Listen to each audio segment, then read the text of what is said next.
Good morning students, welcome once again in Clever International online classes. In the previous video lecture we have started your chapter number 9, that is force and law of motions.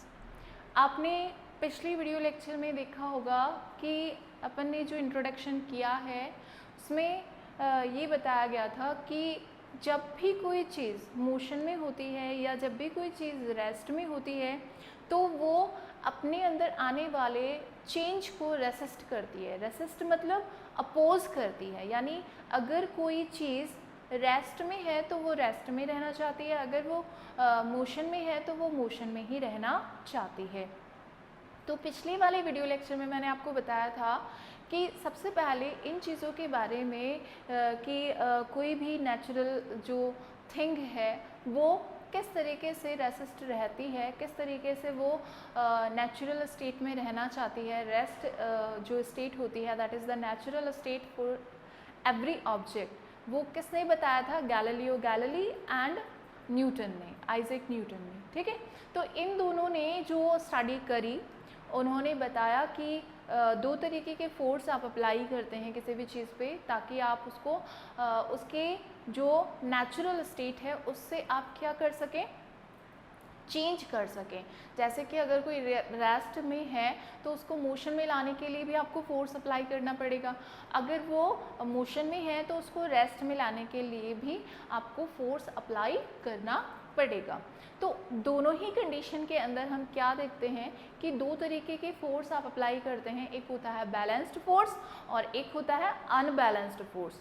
Basically हम कहते हैं कि जो balanced force होता है वो क्या नहीं कर पाता, कोई भी चेंज नहीं कर पाता, लेकिन नेचुरल कंडीशन में कभी भी हम बैलेंस्ड फोर्स अप्लाई नहीं कर पाते हैं। उसका रीज़न यही होता है कि जो फ्रिक्शन फोर्स होता है या किसी भी चीज़ को हम क्या नहीं कर सकते, बिल्कुल फोर्स फ्री नहीं कर सकते। अपोज जो होने वाला जो फोर्स होता है उसको बिल्कुल ज़ीरो कभी भी नहीं कर सकते, क्योंकि जो फ्रिक्शन फोर्स होता है किसी भी थिंग के ऊपर वो लगता रहता है और वो उसको अनबैलेंस कर देता है। Just like if you are throwing any ball on the ground and you are inserting the force on it, but it will ground के ऊपर अगर ये लुढ़क रही है या रन कर रही है या फिर वो फ्लो कर रही है तो after some time if you are putting the force on it, then after some time it will stop. उसका रीज़न क्या है? Friction force. What is the reason behind it कि वो स्टॉप हो जा रही है? उसका रीज़न है friction force that is applied by the ground. अब डिपेंड करता है कि ग्राउंड कैसा है, उसके ऊपर डिपेंड करेगा कि वो कितनी दूर तक जाएगी और कितनी दूर जाने के बाद वो स्टॉप होगी। तो बेसिकली डिपेंड करेगा फ्रिक्शन फोर्स जो कि अप्लाई करा जा रहा है किसके थ्रू? ग्राउंड के थ्रू। अगर स्मूथ ग्राउंड है तो वो ज़्यादा दूर तक जाएगी क्योंकि फ्रिक्शन फोर्स लेस होगा, क्योंकि स्मूथ या स्लिपरी जो जगह होती है वहाँ पर फ्रिक्शन कम होता है। लेकिन रफ सरफेस जो होती है उस पर फ्रिक्शन बहुत ज़्यादा होता है, तो it will depend on the friction force which is applied by the ground on the ball. ठीक है, तो बॉल पे कितना फ्रिक्शन फोर्स अप्लाई किया जा रहा है उस पर डिपेंड करेगा कि वो कितनी दूर तक जाएगी। लेकिन अगर मान लीजिए कि आपने जो रेसिस्ट करने वाला जो फोर्स है यानी अपोज करने वाला जो फोर्स है उसको कम कर दिया है या फिर ज़ीरो कर दिया है तो बेसिकली क्या होगा? तो गैलीलियो गैलीली ने कहा कि अगर आप दो इंक्लाइंड सरफेस लगाते हैं, इस तरीके से दो इंक्लाइंड सरफेस रखते हैं और इन दोनों इंक्लाइंड सरफेस को अगर एक दूसरे के साथ एक ही एंगल पे रखते हैं, जितने एंगल पे ये रखी गई थी उतने ही एंगल पे अगर ये रखी जा रही है, और एक बॉल में अगर यहाँ से गिराता हूँ तो वो यहाँ पर आने के बाद उतनी ही हाइट पे जाएगी जितनी हाइट से वो गिराई जा रही है। तो बेसिकली हम क्या कह सकते हैं कि इसके ऊपर कोई फोर्स अप्लाई नहीं हुआ है, लेकिन इसके ऊपर जो ग्रेविटेशनल फोर्स लग रहा है जिसकी वजह से ये बहुत तेज़ी से आएगी, उतना ही ये ऊपर की तरफ क्या हो जाएगी, ऊपर की तरफ उतनी ही हाइट पे चली जाएगी। मान लीजिए इस इंक्लाइंड सरफेस को नीचे लाते जाएंगे तो वो उतनी ही ज़्यादा डिस्टेंस ट्रैवल करेगी, लेकिन हाइट उतनी ही रहेगी, सेम रहेगी जितनी हाइट इसकी थी। ऐसे अगर इसको बिल्कुल स्मूथ कर दिया जाए या यूँ कह दे कि बिल्कुल इसको सीधा कर दिया जाए तो भी हाइट क्या रहेगी? सेम। लेकिन ये कब हो सकता है? जब इसके ऊपर फ्रिक्शन फोर्स बिल्कुल ना लग रहा हो। ठीक है, इस वाले के अंदर देखिए opposite to the gravitational force it will move, right. देखो यहाँ पे तो ग्रेविटेशनल फोर्स ऊपर से नीचे आने पर ग्रेविटेशनल फोर्स इसको खींचेगा ही ना, लेकिन अगर ये ऊपर की तरफ जा रही है, इस वाले इंक्लाइंड लेवल के ऊपर जा रही है, तो ग्रेविटेशनल फोर्स के अपोज क्या कर रही है, ये मूव कर रही है। आपने देखा होगा कि सीढ़ियों में नीचे उतरते टाइम आपको इतना ज़्यादा फोर्स लगाने की रिक्वायरमेंट नहीं होती है, लेकिन अगर आप सीढ़ियाँ ऊपर की तरफ चढ़ रहे होते हैं तो आपको ज़्यादा फोर्स लगाना पड़ता है, या फिर आपके टायर्डनेस जो होती है आपके अंदर वो ज़्यादा, आपको एग्जॉस्टिंग फील जो होता है वो ज़्यादा आ जाता है जब आप ऊपर की तरफ चढ़ रहे होते हैं। तो उसका रीज़न क्या है, because you are moving opposite to the gravitational force. जो ग्रेविटी होती है वो आपको नीचे की तरफ खींचती है और आप उसके अपोजिट डायरेक्शन के अंदर ऊपर की तरफ चढ़ रहे हैं, तो आपको ज़्यादा फोर्स अप्लाई करना पड़ेगा। लेकिन ऊपर से नीचे आने के लिए ज़्यादा ग्रेविटेशनल फोर्स की ज़रूरत होती नहीं, किसी भी फोर्स की ज़रूरत नहीं होती, क्योंकि ग्रेविटेशनल फोर्स पहले से ही उसके ऊपर अप्लाई हो रहा होता है। जैसे एक नॉर्मल सी एग्जांपल मैं आपको बताऊं कि घर के अंदर जब ऊपर पानी चढ़ाना होता है टंकियों में, तो आपको मोटर की ज़रूरत पड़ती है, लेकिन क्या नल खोलते टाइम मोटर लगानी पड़ती है? नहीं लगानी पड़ती। उसका रीज़न सेम ही है कि जब आप अपोजिट डायरेक्शन में उसको मूव करवा रहे होते हैं, यानी नीचे से ऊपर की तरफ मूव करवा रहे होते हैं, then you are applying the force. Why? Because you are moving the water opposite to the gravitational force। तो इतना फोर्स तो आपको लगाना ही पड़ेगा कि वो ग्रेविटेशनल फोर्स को क्या कर सके, अपोज कर सके, तो आपको मोटर की रिक्वायरमेंट होती है। ठीक है, लेकिन जब ऊपर से नीचे की तरफ वो आ रहा होता है तो due to the gravitational force उसको किसी और फोर्स की रिक्वायरमेंट नहीं होती, क्योंकि ग्रेविटेशनल फोर्स पहले से उसको क्या कर रहा होता है, नीचे की तरफ अट्रैक्ट कर रहा होता है, तो वो इजीली नीचे आ जाता है। या यूँ कह दे कि जब तक टंकियाँ खाली नहीं हो जाती तब तक वो क्या होता रहता है, नीचे आता चला जाता है, राइट। तो ये कंडीशन है इंक्लाइनिंग लेवल्स की। इसके बाद मैंने आपको बताया था कि इस वीडियो लेक्चर में अपन बात करेंगे लॉस के बारे में, फर्स्ट लॉ के बारे में, जो कि क्या है, इनर्शिया। अब इनर्शिया क्या होता है, सबसे पहले ये बात कर लें अपन कि व्हाट इज़ द इनर्शिया। देखिए जब मोशन के लॉस की बात करते हैं तो 3 लॉ ऑफ मोशंस की अपन बात करते हैं। This is the first law which we are discussing here. First law of motion की बात कर रहे हैं, और फर्स्ट लॉ ऑफ मोशन जो होता है it is also known as law of inertia. First law of motion, ठीक है, इसको क्या कहा जाता है, लॉ ऑफ इनर्शिया भी कहा जाता है। क्यों कहा जाता है इसको law of inertia? Basically inertia होता क्या है? इनर्शिया देखिए वही बात है जो अपन पहले से डिस्कस करते हुए आ रहे हैं कि every object will resist in the if you are changing it, resist करेगा अगर आप उसको चेंज कर रहे हैं, उसकी पोजीशन चेंज कर रहे हैं। अगर वो रेस्ट में है तो it want to be in rest, अगर वो मोशन कर रहा है तो it want to be in motion. ठीक है, तो दोनों ही कंडीशन, चाहे वो रेस्ट में है चाहे वो मोशन में है, वो अपने अंदर आने वाले चेंजेस को क्या करता है, अपोज करता है, उसके लिए रेसिस्ट रहता है। तो इस वाले कंडीशन को क्या कहा जाता है, इनर्शिया कहा जाता है। तो लॉ ऑफ इनर्शिया में हम क्या कहते हैं कि every object, every thing wants to be in a natural phenomena. It may be rest, it may be motion. If any object is in rest, then it want to be in rest. If any object is in motion, then it wants to be in motion. It will resist for the change until you are not applying the force. ठीक है, तब तक वो उस condition में रहना चाहेगा जब तक कि आप उसके ऊपर क्या नहीं लगा देते, एक्स्ट्रा फोर्स नहीं लगा देते। वो फोर्स उसके अंदर क्या करेगा, फिर चेंज लाएगा। तो इनर्शिया के बहुत सारे एग्जाम्पल है, डेली रूटीन में अपन बहुत सारे एग्जाम्पल्स देखते हैं इनर्शिया के।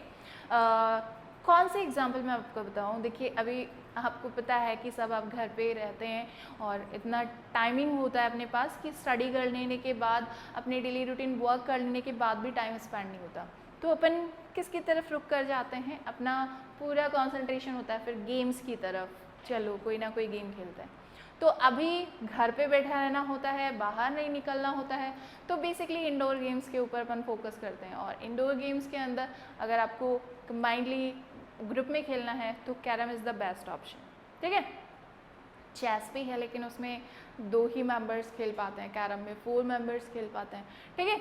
तो कैरम जो है वो उसके अंदर आपने देखा होगा कि जो कैरम की गोटियाँ होती हैं, एक एग्जाम्पल है ये और आपकी एक्टिविटी भी है एनसीईआरटी बुक के अंदर, कि अगर आप कैरम की गोटियों को उन पाइल्स को क्या करो, आप एक स्टैक्ड मैनर के अंदर उसका पाइल बना लीजिए, मतलब कि एक के ऊपर एक आपको रखना है। जैसे कि कॉइन्स को अपन रख देते हैं ना, स्टैक ऑफ कॉइन बनाते हैं, वैसे ही उसका कैरम की जो गोटियाँ हैं उनको भी आप एक के ऊपर एक रख दीजिए। अब जो स्ट्राइकर है आपका, उसको आपको इतना ज़्यादा फोर्स से नीचे वाली जो आपकी है गोटे, उसको क्या करना है, बहुत तेज़ी से मारना है उसको, ठीक है। जैसे ही आप उसे मारेंगे तो आप देखेंगे कि वो निकल के चली जाएगी, लेकिन बाकी जो गोटियां हैं ऊपर वाली या जो आपने स्टैक बनाया है वो पूरा का पूरा एज इट इज़ वर्टिकली नीचे आ जाएगा जैसे ही वो निकलेगी। थोड़ा टेढ़ा भी हो सकता है, वो डिपेंड करता है कि आपने कितने फोर्स से उसके ऊपर अप्लाई करा है जो स्ट्राइकर है वो। जितना तेज़ी से या जितने फोर्स से आप उसको मारेंगे वो उतनी ही तेज़ी से निकल के जाएगी और ऊपर वाली गोटियाँ उतनी ही सटीक तरीके से वर्टिकली नीचे आ जाएगी। उसका रीज़न क्या था? उसका रीज़न था इनर्शिया। इनर्शिया किन में था? ऊपर वाली जितनी भी आपके पास जो थी गोटियाँ उनके ऊपर। ऐसा स्टैक ऑफ कॉइन्स के साथ भी आप कर सकते हो, कॉइन्स को एक के ऊपर एक रखते जाइए, नीचे से स्ट्राइकर को मारिए या किसी कॉइन से भी मार सकते हो। सारे के सारे ऊपर वाले कॉइन्स नीचे की तरफ आ जाएंगे और नीचे वाला कॉइन निकल के बाहर चला जाएगा। तो बेसिकली आपने क्या किया, किसको मोशन में लाया? आप सारी की सारी पहले रेस्ट में है, सारी गोटियाँ रेस्ट में हैं भाई। आपने क्या किया, ये वाला फिर ये वाला ये वाला, इस तरीके से आपने स्टैक बना लिया एक, ठीक है। और इसको आप स्ट्राइकर की हेल्प से मार रहे हो, तो नेक्स्ट कंडीशन में होगा क्या कि ये जितनी भी सारी ऊपर वाली थी वो वर्टिकली नीचे चली जाएगी, यानी नीचे की तरफ जाएगी और ये निकल के बाहर आ जाएगी। तो उसका रीज़न क्या था कि जैसे आपने स्ट्राइकर को मारा इसको, तो इसके ऊपर फोर्स लगा, ठीक है। इस फोर्स ने इसको क्या किया, मोशन में ला दिया, यानी ये रेस्ट में थी, अब किस में आ गई, ये मोशन में आ गई। तो मोशन में सिर्फ यही तो आई, ऊपर वाले को थोड़ी फोर्स अप्लाई करा था आपने, ऊपर वाले में किसी को फोर्स अप्लाई नहीं करा आपने। तो यहाँ पर आपने जब इसको मारा तो ये मोशन में आ गई। इनके अंदर क्या था, रेस्ट पोजिशन वाला कैरेक्टरिस्टिक था, तो ये रेस्ट में ही रहना चाहिए, इसलिए वर्टिकली क्या हो जाएंगे, सीधी की सीधी नीचे चले जाएंगे। Means they wants to be in rest until you are not applying the force on them। जब तक आप उनके ऊपर फोर्स अप्लाई नहीं करेंगे तब तक वो भी किस में रहना चाहेंगी, रेस्ट पोजीशन में ही रहना चाहेंगी। जैसे कि लास्ट वाली थी, पहले ये भी तो रेस्ट में ही थी, जैसे आपने फोर्स अप्लाई किया वो मोशन में आ गई, but rest of these will wants to be in rest manner, ठीक है। इसके अलावा एक और एक्टिविटी आपको दे रखी है कि एक ग्लास लीजिए, कोई भी टम्बलर ले सकते हैं, ज़रूरी नहीं है आप ग्लास ही लें, कटोरी ले सकते हैं, पर ध्यान रखिएगा कि वो थोड़ी गहरी होनी चाहिए। फिर आपको एक छोटी सी शीट लेनी है, कार्डबोर्ड शीट लेनी है, और उस कार्डबोर्ड शीट के ऊपर कॉइन रखना है, ठीक है। कॉइन रखने के बाद आपको क्या करना है कि जो आपने कार्डबोर्ड लिया है उस कार्डबोर्ड को आपको फोर्सफुली, जिस भी चीज़ से आप हटाना चाहें, फिंगर से हटाना चाहते हैं फिंगर से हटाइए, या किसी और चीज़ से आप उसको मारना चाहते हैं उससे भी मार सकते हैं। जैसे ही आप उस कार्डबोर्ड को पुश करेंगे तो कार्डबोर्ड तो निकल के बाहर चला जाएगा, लेकिन आपका जो कॉइन है वो सीधा क्या सीधा उस टम्बलर में चला जाएगा। देखिए किस तरीके से होगा, मैं बताती हूँ आपको। मान लीजिए कि ये ग्लास है जो आपने लिया है, ठीक है, इसके ऊपर आपने रखा है कार्डबोर्ड, इस कार्डबोर्ड पे रखा है अपन ने एक कॉइन, ठीक है। अब इस पे आप क्या कर रहे हो, स्ट्राइक कर रहे हो अपने फिंगर से, you are striking on it,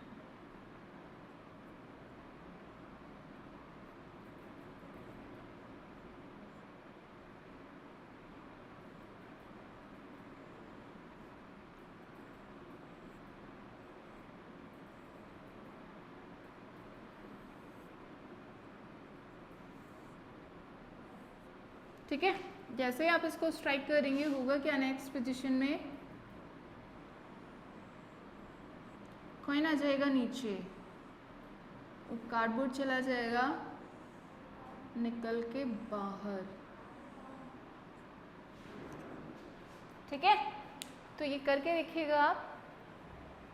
इसके अलावा जो थर्ड एक्टिविटी दे रखी है उसके अंदर आपको बता रखा है कि एक ट्रे लेनी है, उसके ऊपर कोई भी आप ग्लास वगैरह रख लीजिए, उसमें थोड़ा पानी रख लीजिए और उसको आपको जितना हो सके उतना फास्टली आपको क्या करना है, घुमाना है। तो जो सडन जर्क होगा, सडन जर्क का मतलब क्या है कि जैसे ही आप उसको स्टार्ट करेंगे घुमाना, जैसे ही आप घुमाना स्टार्ट करेंगे आपका जो ग्लास जो भी आपने रखा है, कांच का मत रखिएगा वरना पिटाई पड़ेगी फिर, तो आप किसी भी मेटल का रख सकते हैं ताकि वो गिरे तो कम से कम नुकसान ना हो। तो आपको उसको घुमाना है। ठीक है, जैसे ही आप घुमाना शुरू करेंगे आप देखेंगे कि ग्लास लुढ़क जाएगा, पानी भी बिखर जाएगा। पानी ना लो तो ये बेहतर होगा क्योंकि फिर आपको ही साफ़ करना पड़ेगा, इसलिए आप खाली रख के भी इसको ट्राई कर सकते हैं। तो जैसे ही आप उसको घुमाएंगे आप देखेंगे अगर पानी है तो पानी भी बाहर निकल जाएगा, स्पिल आउट हो जाएगा, या फिर आप उसे घुमाएंगे तो आप देखेंगे कि वो लुढ़क जाएगा ग्लास। उसका रीज़न क्या है? उसका रीज़न है कि वो पहले रेस्ट पोजीशन में है।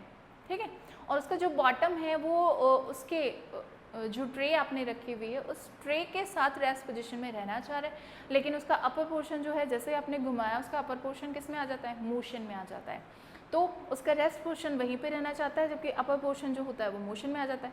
तो वो टेढ़ा होगा पहले और टेढ़ा होने के बाद वो गिर जाएगा। राइट, नॉर्मल सी एग्जाम्पल, आप जब किसी भी बस में या अपनी ओन कार वगैरह के अंदर जा रहे होते हैं तब भी आपने बहुत बार ये फील किया होगा, जब गाड़ी स्टार्ट होती है, बस स्टार्ट हो रही है या कार स्टार्ट हो रही है, जिसमें भी आप बैठे हैं, जब भी वो स्टार्ट होती है तो आपने देखा होगा स्टार्ट होते ही आपकी जो अपर बॉडी होती है वो क्या होती है, पीछे की तरफ चली जाती है, पीछे की तरफ जर्क आता है। लेकिन अगर सडन किसी ने ब्रेक अप्लाई करे हो तो आपकी जो अपर बॉडी होती है वो आगे की तरफ चली जाती है। ठीक है, तो ये आपके बैक की तरफ या फिर फ्रंट की तरफ जो आपके आ रहा है मोशन, वो किसकी वजह से आ रहा है, वो भी इनर्शिया ही है। कैसे है इनर्शिया? देखिए, पहले आप बस में या कार में जब बैठे हुए हैं तो आप रेस्ट पोजीशन में हैं। जैसे ही आपकी कार स्टार्ट होगी या बस स्टार्ट होगी तो वो मोशन में आएगी। मोशन में आएगी यानी आपका जो जिस तरीके से आप बैठे हैं या खड़े हैं, मान लीजिए आप स्टैंडिंग मैनर में हैं, तो आपकी जो फिट हैं, आपके फिट किस में रहना चाहेंगे, आपकी फिट रहना चाहिए मोशन में, क्योंकि आपकी बस या आपकी कार जो है वो क्या आ रही है, मोशन में आ रही है, तो वो उसके साथ मोशन में रहना चाहेंगे। बट आपका अपर पार्ट जो है वो रेस्ट पोजीशन में रहना चाहेगा। तो रेस्ट पोजीशन में यानी जहाँ थे आप वहीं रहना चाहेंगे और आपके पैर जो होंगे, फिट जो होंगे, वो उसके साथ मोशन में चले जाएंगे। Means you will feel the jerk towards the back side, पीछे की तरफ आप एक जर्क महसूस करेंगे या थोड़ा पुश महसूस करेंगे। ठीक है, उसका अपोजिट मान लीजिए किसमें, जब ब्रेक अप्लाई होते हैं तब, तो उसके अंदर थोड़ा अपोजिट हो जाता है। उसमें आपकी पूरी बॉडी जो है वो पहले मोशन में होती है तो वो मोशन में रहना चाहती है। फिर जैसे ही ब्रेक अप्लाई होते हैं तो आपका जो नीचे वाला पोर्शन है यानी फिट जो है वो तो किस में है, अभी भी रेस्ट में है क्योंकि ब्रेक अप्लाई हो चुके हैं, जबकि आपकी अपर बॉडी जो है वो किस में है, मोशन में। पहले इस किस में थी, रेस्ट में रहना चाह रही थी, अब किस में रहना चाह रही है, मोशन में रहना चाह रही है। मोशन में रहना चाह रही है तो फिट को तो पीछे छोड़ देती है और खुद मोशन करके आगे चली जाती है।